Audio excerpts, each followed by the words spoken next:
এটা কি কথার কথা না বাস্তবে তার প্র্যাকটিসটা দেখতে পান? দুটা জিনিস আমরা দেখেছি, বিশেষ করে পদ্মা সেতুর চুক্তি বাতিল হওয়ার পর। খুব ভালো লাগলো আমার মাননীয় প্রধানমন্ত্রীর একটা বিষয়তে খুবই ভালো লেগেছে। উনি জাতিকে ঐক্যবদ্ধ করার চেষ্টা করেছেন। উনি একটা জাতীয়তাবাদী চেতনার ডাক দিয়েছেন জনগণকে, যে আর নয় বন্দি দশা, বাইরের কারো সাহায্য আমাদের প্রয়োজন নেই। আমরা দেখিয়ে দেব বিশ্ববাসীকে, বাঙালি জাতি দেখিয়ে দিবে কিভাবে একটা না দুটা না চারটা পদ্মা সেতু করতে হয়, নিজস্ব অর্থে আমরা করে দিব। দরকার হলো বিশ্ব ব্যাংক তাদের ভুল বুঝে নাকে খত দিয়ে আমাদের কাছে আসবো এবং আমরা দেখিয়ে দিব তাকে ছাড়া আমরা কিভাবে করি। এবং এই আহ্বানটা জাতিগতভাবে আমাদেরকে খুব রোমাঞ্চিত করেছে। বিশেষ করে আমি খুব উদ্বেলিত হয়েছি যে স্বাধীনতার 42 বছর পর আমরা একজন নেতা পেলাম যিনি দেশের কথা বলছেন, জাতীয়তাবাদের কথা বলছেন। কিন্তু খুব দুঃখজনক, প্রধানমন্ত্রীর এই এত বড় জাতীয়তাবাদের ঘোষণাটাকে ছাত্রলীগ নামক একটা ছোট সংগঠন প্রথমেই কুঠারাঘাত করে ফেললো, চাঁদা শুরু করে দিল পদ্মা সেতুর নামে। শুধু তাই না, এই চাঁদার ভাগ বাটোয়ারা নিয়ে মারামারি হলো, একজন খুন হলো ছাত্রলীগের হাতে, ছাত্রলীগের রাজশাহীতে। এবং সংসদেও নেত্রী বলা হয়েছে, সেটাই আপনার সংসদ থেকে সাজা চৌধুরী বলেছে তোমরা চাঁদা শুরু করে দাও। এবং যার ফলে আপনি এয়ারপোর্টেও দেখেন 500 টাকা করে পদ্মা সেতু দেওয়া শুরু হয়েছে। এমন কোনো জায়গা নেই। আপনার একটা প্রাইমারি স্কুলেও প্রিন্সিপাল প্রধানমন্ত্রীকে খুশি করার জন্য সেতুর চাঁদা শুরু করে দিয়েছেন। বিভিন্ন ব্যাংক, একটা বিশ্ববিদ্যালয়ের ভাইস চ্যান্সেলর পর্যন্ত পত্রিকায় অ্যাড দিয়ে চাঁদা তোলা শুরু হয়ে গেছে। তো এটা দুষ্ট লোকরা বলেছে নির্বাচনী চাঁদা শুরু হচ্ছে, কোনো ঘোষণা নেই। আমাদের অর্থমন্ত্রী বলেছেন যে আমরা 2টা ব্যাংক অ্যাকাউন্ট করছি, কিন্তু এখনো এটার মন্ত্রিপরিষদ থেকে অনুমোদন দেয়া হয়নি। তারপরেও চাঁদা তোলা শুরু হয়ে গেছে। কিন্তু পরক্ষণে কি দেখলাম, আমি গত 4 তারিখে একটা জাতীয় দৈনিকে একটা প্রতিবেদন দিয়েছিলাম, কলাম, যে পদ্মা সেতু তো যেদিন ঋণ চুক্তি বাতিল হলো তার 3 দিন পর সেখানে আমি লিখেছিলাম যে একমাত্র বিকল্পই হচ্ছে বিশ্ব ব্যাংক, আর কোনো বিকল্প নেই। এবং 4টি স্টেজ আমি বলেছিলাম সেখানে, যে প্রথম তো যারা অপরাধ করেছে প্রত্যেককে শাস্তি দিতে হবে, এবং দ্বিতীয়ত হচ্ছে আমাদের একটা রিভিউ পিটিশন করতে হবে, এবং অন্যান্য স্টেপ সরকার যেভাবে এখন যাচ্ছে আমি খুব খুশি যে সরকার তার ভুলটা বুঝতে পেরেছে। মাননীয় প্রধানমন্ত্রী লন্ডনে গিয়ে যে ভাষায় সৈয়দ আবুল হোসেনকে প্রশংসা করলেন, দেশপ্রেমিক হিসেবে তাকে সার্টিফিকেট দিলেন, এবং আবারও সেই একই ভাষায় বলছেন যে না, আমরা নিজস্ব অর্থায়নেই পদ্মা সেতু করব। এবং আব্দুল মুহিত যে কথা বলছেন যে আমরা পদ্মা সেতু নিজস্ব পয়সাই করব, এবং আবুল মাল যে কথা গতকালকেও বলেছেন বিশ্বব্যাংকে আবেদনও করেছে। আবার উনি যেটা বলেছেন আবুল ডাউন, আবুল ডাউন। তো আবুল তো অনেক আবুলই আছে আমাদের রাজনীতিতে।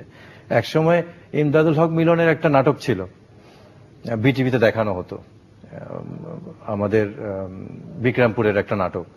সেইখানে আবুল শব্দ নিয়ে খুব একটা ভেংচি কাটা হতো। তো আমরা রাজনীতিতে বিভিন্ন আবুল দেখেছি, আবুল হোসেন, আবুল মাল। তো জনগণ তো আশা করে, এই সমস্ত আবুলদের ডাউন তো অবশ্যই আশা করে। এবং যেটা প্রাইম মিনিস্টার আজকে যেটা তাকে সার্টিফিকেট দিলেন, উনি দেশপ্রেমিক, অনেক বড় দেশপ্রেমিক, এরকম ভালো মানুষ 2টা নেই। উনি কোনো অপরাধ করেননি, যদি করে থাকতেন আমরা তার বিচার করতাম। তার মানে এই সরকারের এত দম্ভ, এই অহংকার, এই দম্ভ অহংকার কারণে জাতীয়তাবাদী চেতনা থেকে সরকারকে আবার সেই প্রতিহিংসা এবং অহংকারী চেতনায় নিয়ে এসছে।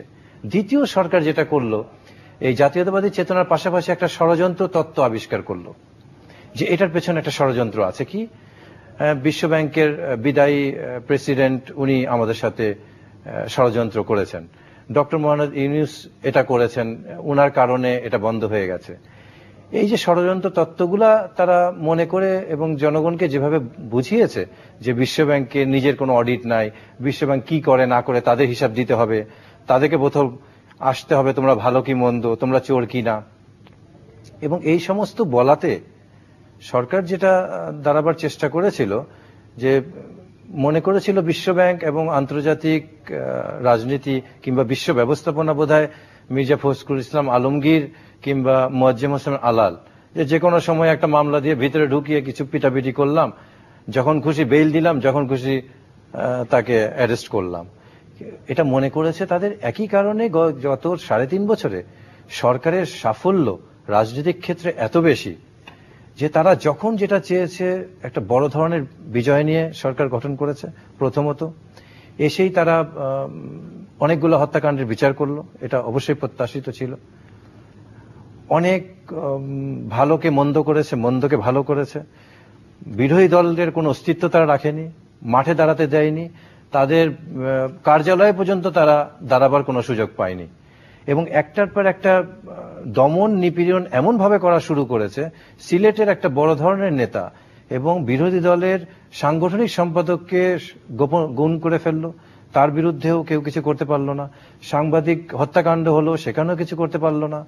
এক মাহফুজুর রহমানকে বাঁচাতে গিয়ে সম্পূর্ণ সাংবাদিকদের বিরুদ্ধাচারণ করেও সাংবাদিকরা কোনো হালে পানি পায়নি। এক আবুল হোসেনকে বাঁচাতে গিয়েও সমস্ত বাংলাদেশ একদিকে, আবুল হোসেন একদিকে, আবুল হোসেনের জয় হলো। আজকে বুয়েটে দেখেন, পুরো বাংলাদেশের প্রত্যেকটা মানুষ চাচ্ছে বুয়েটের ভিসির পদত্যাগ করুক, কিন্তু ভিসি রয়ে গেল। প্রত্যেকটা জায়গায় যে সমস্ত একটা দুইটা ব্যক্তির দায় সরকার নিচ্ছে, নিয়ে এই ব্যক্তিটাকে টিকিয়ে ফেলছে পারছে। সরকারের এতে একটা অহংবোধ সৃষ্টি হয়েছে।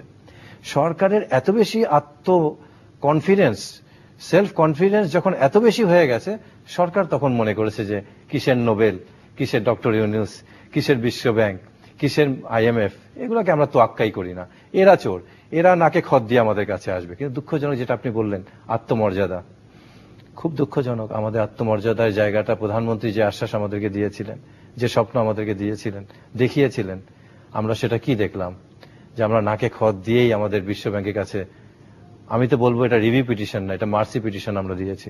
যে ভাষায় ERD দিয়েছে, যতটুকু আমরা জানতে পেরেছি, এবং যে সমস্ত শর্তর কথা বলা হচ্ছে যে আমরা মেনেই, বিশ্ব ব্যাংকের শর্ত মেনেই তাদেরকে আমরা এখান থেকে বাদ দিচ্ছি, তারপরেও অ্যাসুরেন্সও দেওয়া হয়েছে, অর্থমন্ত্রী দিয়েছেন যে ভবিষ্যতে দুর্নীতি হবে না, এবং ওটাই বলেছেন যে ভবিষ্যতে আর দুর্নীতি হবে না। তার মানে দুর্নীতি হয়ে গেছে। এবং অর্থমন্ত্রী তো এটিও বলেছেন যে চাঁদাবাজিটাও দুর্নীতির নামান্তর হবে। এবং অর্থমন্ত্রী বলেছেন তো চান্দাবাজদের, উনি লোকাল ভাষায় বল চান্দাবাজদের পেটাও।